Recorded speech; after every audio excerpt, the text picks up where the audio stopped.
Et bonjour à tous et bienvenue sur le podcast de Bye Bye Patron. Aujourd'hui, on va parler de thunes, de flouze, de monnaie, de pépettes, bref, de rentabilité. Et oui, le sujet du jour sera donc combien rapporte en vrai un appartement qui génère 10% de rentabilité brute. Le Saint Graal, 10%. Tous les youtubeurs, instagrammeurs, flambeurs en Ferrari vous le recommandent, que dis-je, vous force à ne pas acheter en dessous de 10% de rentabilité brute. Et on va voir pourquoi. Jingle.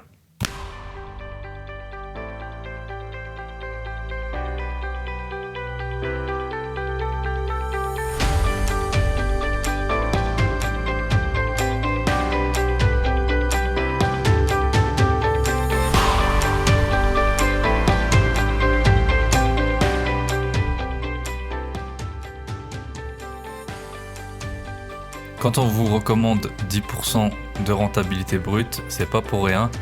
En fait, on va faire un calcul rapidement pour que vous vous rendiez compte que c'est vraiment ce vers quoi il faut tendre. Donc la base, quand vous achetez un bien immobilier, c'est l'emprunt. Vous allez emprunter en général sur 20 ans. Donc 20 ans, ça fait 5% de capital à rembourser par an. 100% divisé par 20 ans, ça fait 5%. Donc en dessous de 5% de rentabilité, vous n'allez même pas en fait rembourser avec votre loyer juste le capital. À cela, on rajoute 1% de taux d'intérêt. Donc il y en a qui payent plus que 1%, il y en a qui payent moins. Mais faut pas oublier non plus que le taux d'intérêt, c'est sur le solde restant dû. 1%, je pense que c'est un bon taux à retenir. On monte déjà à 5 plus 1, 6%. Capital plus intérêt. De là, on rajoute encore 1% de taxes foncières. Ça varie en fonction des communes, des prix de l'immobilier. Mais dans les communes où l'immobilier il est pas cher, souvent c'est des communes qui prospèrent pas forcément de manière économique. Quelqu'un doit payer pour financer le train de vie de la commune et devinez qui c'est Bibi. On en arrive ainsi à 8%. Non, on n'y est pas encore. On est à 5%, donc pour l'emprunt, 1% pour les intérêts, 1% pour la taxe foncière. Donc je dis 1%, moi j'ai des appartements, c'est presque 2%, donc notamment dans des immeubles années 70, où l'administration fiscale, elle considère encore aujourd'hui qu'avoir une baignoire ou un balcon, c'est un grand luxe, et vous vous faites vraiment allumer sur les taxes foncières. Il y a des endroits, ça peut représenter pas loin de 2 mois de loyer. On en est à 7%. Ensuite, moi, je rajoute 1% pour la gestion locative. Donc, la gestion locative, alors il faut un peu s'accrocher, mais ça représente, avec la garantie loyer impayé, environ 10% de vos revenus de l'année. Donc si vous avez 10% de renta, eh ben ça fait 10% x 10%, 1% du prix du bien. Et on en arrive ainsi à déjà 8% qui est fixe quoi qu'il arrive, sans vacances, sans... les vacances de toute façon c'est pas pour tout de suite, sans charges de copropriété non récupérables, sans petits travaux, et ainsi de suite, on en arrive à 8%. Donc quand on vous dit de chercher 10% de rentabilité brute, c'est pour faire face. Donc déjà à ces 8% qui sont fixes, plus les 2%, ça va être... Alors si par exemple vous avez un expert comptable, vous allez le payer grâce à ces 2%. Si vous avez des travaux à faire dans la copro, que vous ne pouvez pas récupérer sur le locataire, des vacances locatives, surtout si vous louez en meublé, ça arrive, vu que le préavis c'est que de 1 mois. Voilà, 10%, c'est pas facile à trouver, ça se trouve, y a plein de gens qui l'ont trouvé, j'en ai trouvé. C'est pas à tous les coins de rue qu'on en trouve. Mais en tout cas, il faut vraiment essayer de tendre vers ça, et vous allez voir qu'avec 10%, on n'est pas tout de suite riche comme Crésus.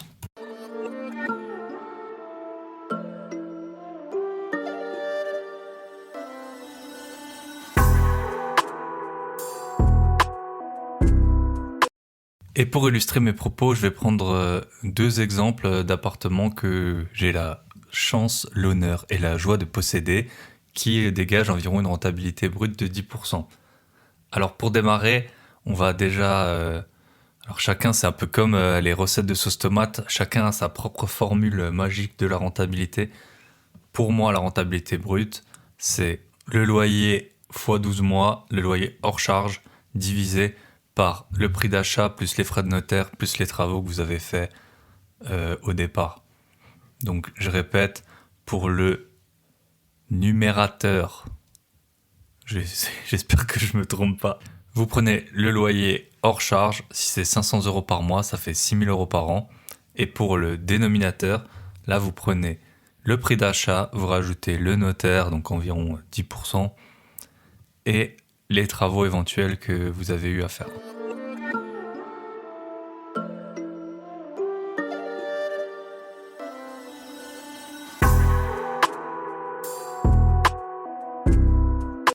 Donc l'idée de ce podcast, c'était vraiment de comparer le budget qui est avec le réalisé en fait. Donc c'est à peu près, vu que comme vous avez pu l'entendre dans mon podcast de la semaine dernière, je viens de finir avec joie ma comptabilité. Mon expert comptable, il m'a transmis aussi tout ce qui concernait les documents de SCI. C'est un peu la seule période de l'année où on a vraiment les chiffres, puis aussi on prend le temps de un peu les analyser. Donc on a les vrais chiffres. Et l'idée c'était de comparer quand, par exemple, vous allez acheter un appartement qui rapporte 500 € de loyer par mois hors charge et que vous remboursez 300, vous pensez que vous dégagez 200. Et en fait, c'était mettre face à la réalité. C'est expectation, comme on dit, les budgets, les prévisions avec la réalité. Pour ne pas que vous fassiez des fausses projections, que vous pensez que vous allez pouvoir accumuler beaucoup de cash grâce à un appartement à 10% de rentabilité. Et le deuxième point que je voulais définir, c'est ce que on appelle le cash flow. Donc en fait, le cash flow, c'est tout simplement sur toute l'année la différence entre les produits encaissés, donc pour vous c'est les loyers, et les charges décaissées, donc c'est toutes les charges hors amortissement pour ceux qui font du LMNP ou de la SCI à l'IS, mais donc c'est toutes les charges vraiment décaissées, ce qui est sorti. Pour faire simple, vous avez un compte en banque pour un appartement, tout ce qui concerne cet appartement, tout part de ce compte. Et donc en fait, pour le cash flow de l'année, c'est tout simplement le solde final moins le solde initial. Si vous avez commencé à 0 et que vous finissez à plus 1000, l'appartement il vous aura rapporté 1000 € sur l'année. Tadam!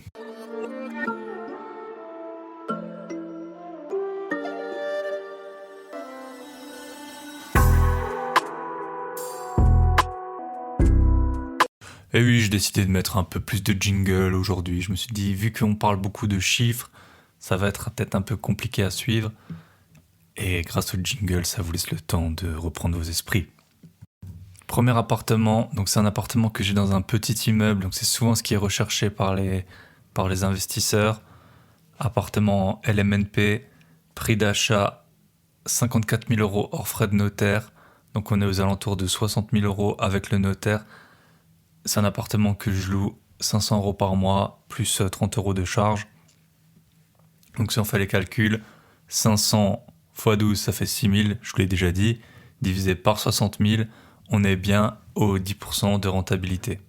C'est un appartement et c'est le seul que j'ai fait comme ça. J'ai tout emprunté, donc beaucoup de gens appellent ça le 110%. Effectivement, j'avais un emprunt de plus de 60 000 € sur un appartement dont le prix affiché c'était 54 000 €, enfin le prix que j'ai payé. J'avais juste payé des meubles, je pense pour environ 1500 € de ma poche. Donc c'est vraiment un peu l'exemple typique de ce qu'on vous conseille, que ce soit sur YouTube ou dans les livres. Voilà, 10% de renta, petit immeuble, pas trop de charges, emprunté à 110%. Et donc pour le remboursement, je rembourse un peu moins de 300 €, je crois que c'est 293 € par mois. Donc les chiffres, donc on serait en mesure de s'attendre à, voilà, je loue 500, je rembourse un peu moins de 300, ça fait 200 par mois, ça fait 2400 € par an. Dans les faits, on va voir que c'est un peu différent. Déjà, c'est un appartement, tous les chiffres que je vais vous donner, c'est sur l'année 2020. C'est un appartement qui s'était libéré fin 2019. Je l'avais donné à une agence pour qu'elle le remette en location. Elle m'avait pas trouvé de locataire au bout de 1 mois et quelques, ça m'a un peu saoulé. Du coup, j'ai dit que je m'en occupais moi-même. Forcément, les agents immobiliers, eux, si vous louez pas 1 mois, c'est pas votre problème, alors que vous, ça vous coûte tout de suite énormément de points de renta. Donc je m'en suis occupé moi-même en janvier. Ça m'arrive assez souvent de faire les visites et après, en fait, je délègue tout ce qui est signature, rédaction du bail et état des lieux. Pour ceux qui veulent savoir, ça coûte environ, pour moi, 250 €. Et en fait, ça me permet d'avoir beaucoup plus de locataires potentiels. Tous ceux qui veulent pas payer de frais d'agence, et parfois on veut bien les comprendre. Et quand vous louez comme ça, vous leur faites pas payer de frais d'agence, vous avez plus de locataires possibles. Et parfois, il vaut mieux vaut mieux s'en occuper soi-même et que l'appartement il soit vite loué. Donc, vu qu'au tout début de l'année, il n'avait pas été loué, l'appartement, il m'a rapporté 5 600 € de loyer. Une fois tout déduit, notamment j'ai eu des frais d'essence, enfin vous avez le droit en LMNP de déduire, alors c'est pas des frais kilométriques, c'est des indemnités de carburant, je crois que ça s'appelle. Et vu que c'est un appartement qui est géré par un syndic bénévole, et en plus on a un problème avec un des copropriétaires qui parle pas français, qui a pas d'argent, qui fait que des misères, donc je dois aller souvent quand même dans l'immeuble pour gérer des petits problèmes. Je m'en serais bien passé quand vous achetez, vous le savez pas. Mais donc j'ai eu des frais de... Après forcément quand j'y vais sur place, j'essaye de faire d'autres choses. Mais j'ai eu des frais d'essence que j'ai déduits. En fait le syndic, dans les petits immeubles comme ça, il y en a pas, ça vous fait une grosse économie. Mais faut pas oublier pourquoi est-ce que voilà, quand on paye pas quelque chose, en général on a un service en moins. Donc les charges, quand on les dépense, quand on paye un syndic, en général, le syndic il fait quand même un travail, qu'on soit content ou pas. Généralement, on n'en est pas super ravi, mais on peut pas leur enlever ça. Dans cet appartement immeuble, il y a eu quelques frais de copro qui étaient non prévus. Notamment, il y a une porte d'entrée à changer. Donc, quand il y a que nous, on n'est que 3 copropriétaires dans l'immeuble, et ben quand vous changez la porte d'entrée, ben ça coûte plus cher que si c'était un immeuble de 100 personnes. Et je vous donne donc quelques chiffres. La taxe foncière, c'est 414 €. Les intérêts d'emprunt, c'était 829 €. L'assurance propriétaire non occupant, 155 €. Les charges qui étaient non prévues, c'était 400 €. Avec les mois de vacances et tous ces imprévus et les assurances et tout, on en arrive à, roulement de tambour, 552 € de cash flow sur l'année. Donc 552 €. Vous voyez, on a 200 € entre le loyer et le remboursement, et à la fin, il nous en reste même pas 50. Si je devais résumer les avantages de cet appartement, donc c'est un petit immeuble, il y a peu de charges de copro, vous avez la main aussi sur les travaux, ça il faut le dire, vous pouvez les faire un peu quand vous voulez ou quand vous jugez que c'est nécessaire. Après, par contre, il y a quand même des inconvénients, c'est que, alors ok, il n'y a pas de syndic, pas d'ascenseur, pas de concierge, pas d'entretien des espaces verts, mais ça demande beaucoup plus de gestion. Et quand il y a des travaux à faire, et il y en a toujours, et ben, quand vous êtes que 3 ou 4 appartements, ça peut vite faire en tout cas quelques centaines d'euros.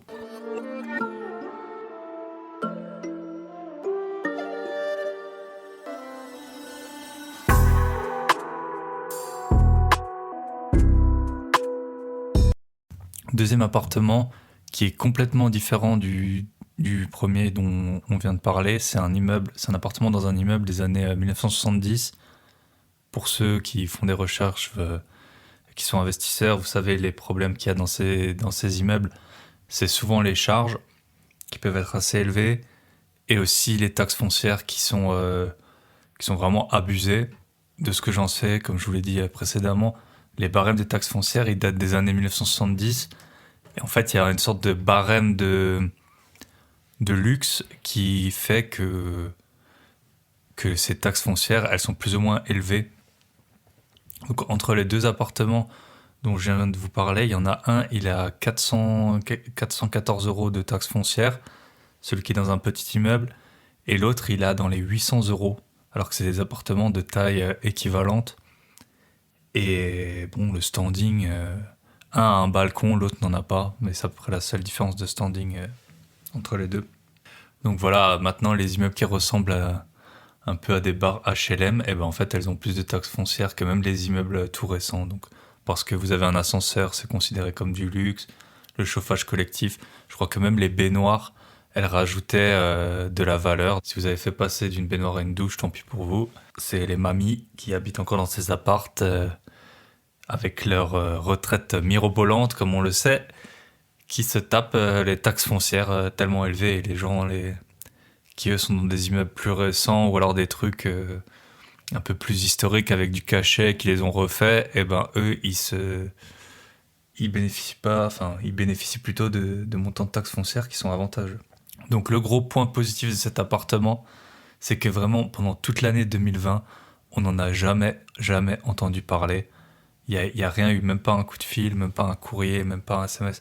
On n'en a pas entendu parler. Donc vraiment, ce que tout investisseur s'attend à avoir, donc un appartement qui tourne. Et ben là, On est pile dans ce cas-là et du coup, on va avoir un peu une renta qui est propre, qui n'a pas d'événements exceptionnels ou non récurrents. Cet appartement, je l'avais visité une première fois et finalement, il m'avait bien plu, mais j'en avais trouvé un autre qui était plus intéressant. J'avais acheté le second et une fois que le premier, j'avais tout bouclé, mis en place le locataire et tout, je suis parti en recherche à nouveau et là, j'ai vu que l'appartement, il était toujours là 4 mois après. Ce que j'ai fait, c'est que j'ai fait du coup une offre vraiment hyper basse par rapport à l'appartement. Il était annoncé à 60 000 et moi j'avais fait une offre à 40 000. J'avais dit les gens, voilà, ça fait 4 mois qu'ils vendent pas. On va essayer. L'appartement il m'avait bien plu, mais bon, j'avais réussi à m'en passer, donc c'était vraiment créer un peu la bonne affaire. Et puis finalement on a négocié, on est tombé sur un prix de 45 000 euros. Et c'est vraiment un bon prix parce que c'était il y a environ 2 ans. Et là j'ai récemment visité un appartement dans le même immeuble, un appartement qui est un tiers plus petit, qui était dans le même état et qui a trouvé preneur, je crois que c'était à 72 000 euros. Et nous, on a payé 45 000 pour un tiers de surface en plus. Donc, les prix en ce moment, ils sont un peu en train de devenir fous, mais bon, je pense que vraiment, on a fait une bonne affaire. Et c'est un appartement dans lequel on a mis environ 12 000 euros de travaux pour tout rafraîchir. On a quasiment tout rafraîchi. Si on fait le décompte, 45 000 euros de prix d'achat, 5 000 euros environ de notaire, 12 000 euros de travaux, et on loue 525 euros par mois. Donc 525 euros par mois, ça fait hors charge, ça fait 6 300 euros par an. Et du coup, le prix d'achat, environ 62 000. Donc on est pile dans les 10% de renta. La différence avec l'autre appartement, c'est que j'ai payé une partie des travaux en cash, donc sans emprunt. Et en fait, on a environ seulement 250 euros de remboursement à cause de le notaire. Je pense qu'on avait payé aussi nous-mêmes. Donc on doit avoir un emprunt de 50 000 euros et sur l'autre on avait 60 000. Donc ça va vous faire varier un peu les cash flows de l'ordre de 50 euros par mois. Puis le gros avantage, forcément, on a tout refait. On n'a eu aucun problème durant l'année de casse ou de choses qui sont tombées en panne à cause de l'usure. Alors que dans les biens qu'on n'a pas refait, forcément ça arrive au moins une fois par an. Vous avez que ce soit un chauffe-eau, une gazinière, que sais-je, un frigo qui tombe en rade. Résultat des courses, en fait avec cet appartement, on a un cash flow de 1 300 euros sur l'année. Déduction faite de tout. Dans ces appartements, par exemple le syndic, vous pouvez pas le répercuter sur le locataire. Donc par exemple c'est déjà ça un coût supplémentaire à prendre en compte. La taxe foncière, c'est sûr franchement elle vous défonce. On loue 525, on a 800 de taxes foncières. On dégage 1 300 euros de cash flow sur l'année alors qu'il y a eu vraiment zéro imprévu. C'est pas avec ça que vous allez vivre à plein temps.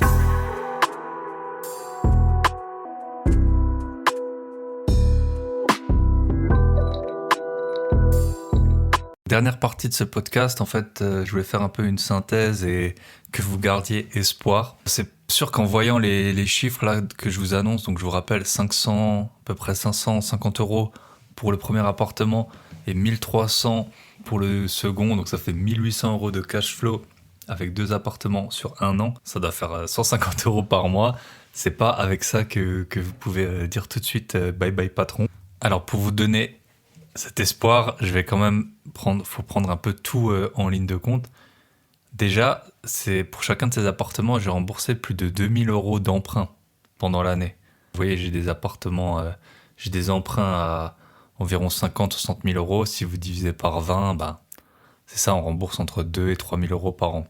Donc déjà, on va dire 2000 pour être conservateur. Ça fait que en plus des 1800 euros de cash flow, les emprunts, ils ont baissé de 2 fois 2000 euros, donc 4000 euros. Donc on est déjà pas loin de 6000 euros en fait, d'augmentation de patrimoine net. Donc là, ça fait 500 euros par mois. En fait, c'est une épargne forcée. Ok, vous n'allez pas toucher l'argent tout de suite, mais c'est une épargne quand même. Et mettre 500 euros de côté par mois, ça commence à être pas mal. Et après, le deuxième point, alors là, c'est plutôt du hasard, on n'y peut rien. Mais en fait, ces 2 appartements, ils sont dans une ville qui a pris plus de 10% d'augmentation des prix de l'immobilier. Alors, faut toujours faire attention avec les chiffres qui sont annoncés parce que, en fait, que ce soit les seuls vrais chiffres fiables, c'est ceux des notaires, mais quand on voit le temps que ça prend entre le moment où on fait l'offre, la signature du notaire, et après que le notaire il répercute, il donne les infos, je pense qu'il y a quasiment 9 mois ou 1 an de délai. Comme vous entendez, sur les 3 derniers mois, les prix ont augmenté de temps. Franchement, je sais pas sur quoi ça se base, peut-être sur les prix annoncés, mais c'est pas des vrais prix les payés. Mais en tout cas, c'est une ville qui a pris plus de 10%. Je suis en train de chercher des autres biens dans la ville et on le voit clairement que les prix ils ont augmenté. Faut pas oublier que tout cet argent qui est distribué par les États, en fait, il va dans très peu d'endroits. Il va si vous regardez dans les actions, dans les cryptos et dans l'immobilier. Et j'ai lu l'autre fois qu'il y a plus de 13% de masse monétaire en plus depuis 1 an. Donc ces 13%, voilà, ils sont allés notamment dans l'immobilier. On va partir sur 10% d'augmentation. Ces 2 appartements, en gros, on les avait achetés en tout 120 000 euros. Donc si vous prenez 10% d'augmentation, ça fait 12 000 euros. Et là, ça commence à être pas mal. 12 000 euros sur 12 mois, ça fait 1 000 euros par mois. Donc on avait déjà 2 000 de cash flow, plus ou moins 4 000 de remboursement d'emprunt. Et là, on rajoute 12 000, on arrive à 18 000. Que 1 500 euros par mois d'augmentation de patrimoine avec franchement très très peu d'efforts et très très peu de sueur. Voilà, si vous en aviez eu 10, ça aurait fait 90 000 euros. Donc on est pas mal quoi, mais franchement, en fait c'est comme ça qu'il faut raisonner, c'est vous achetez, vous essayez de rendre la chose la plus passive possible. Et en fait là, vous voyez un peu moi j'ai par exemple un gestionnaire, il va me coûter, je sais pas, mais peut-être 1 000 euros sur l'année, et là la valeur du patrimoine, elle a augmenté de 18 000 euros, donc c'est pas la peine de faire des économies de bout de chandelle à tout gratter. L'important, c'est agir et ensuite rendre la chose la plus passive possible pour que, en gros, les emprunts ils se remboursent tout seuls. Le marché il fait ce qu'il a à faire. S'il augmente, tant mieux. Et voilà, tout se passe pour le mieux. La seule réserve que j'ai à mettre, c'est donc avec ces 1 800 euros de cash flow que j'ai eu sur l'année, comptez pas sur la rentabilité d'un de vos biens pour générer assez de cash et de trésorerie pour la suite de vos opérations. C'est pas en dégageant 2 000 euros par an qu'on va... par exemple, là, j'avais eu 12 000 euros pour refaire l'appartement. C'est pas à coût de 1 300 ou 2 000 euros que vous allez pouvoir financer des travaux comme ça. Idem pour les frais de notaire ou les apports prévus par la banque. Donc au début, il va falloir... Même si vous achetez des biens rentables, il va falloir vous trouver une autre source de revenus. Ça s'appelle notamment travailler. Alors ouais, c'est un peu dur, c'est un peu chiant, ça prend du temps, mais c'est ce qui fonctionne le mieux au départ. Grâce à ça, vous allez pouvoir petit à petit vous construire un patrimoine qui tourne et qui ensuite vous rendra de très très grands services. J'ai essayé d'être le plus transparent possible, donc pour vraiment, j'étais pas là pour vous vendre du rêve, pas là non plus pour vous faire peur. Ça, vous voyez que c'est pas les montants de cash flow qu'on peut espérer, mais c'est surtout le patrimoine qui augmente quand même de façon assez rapide. Et je vous conseille de vous lancer, d'investir, de chercher, mais évitez à tout prix les rentabilités trop faibles. Vous voyez bien que 10%, ça vous met tout pile en gros à flot. Donc quand vous entendez, du Pinel 3, 4, 5%, vous allez devoir sortir beaucoup d'argent de votre poche. Et ne comparez jamais le remboursement d'un emprunt avec le coût total d'un appartement. C'est pas parce que vous remboursez 300 euros par mois que l'appartement il va vous coûter 300 euros par mois. Voilà, je vous souhaite une très très bonne semaine. N'hésitez pas à me faire vos retours, à vous abonner bien sûr, Spotify, SoundCloud, Apple Podcast, à partager. Vous savez que c'est que comme ça que ça fonctionne. Et n'hésitez surtout pas à me contacter, notamment sur Instagram. Donc bye bye patron. Et je répondrai à toutes vos questions, interrogations, ou alors si c'est des sujets de podcast, je pourrai les traiter. Bonne semaine à tous. Ciao ciao.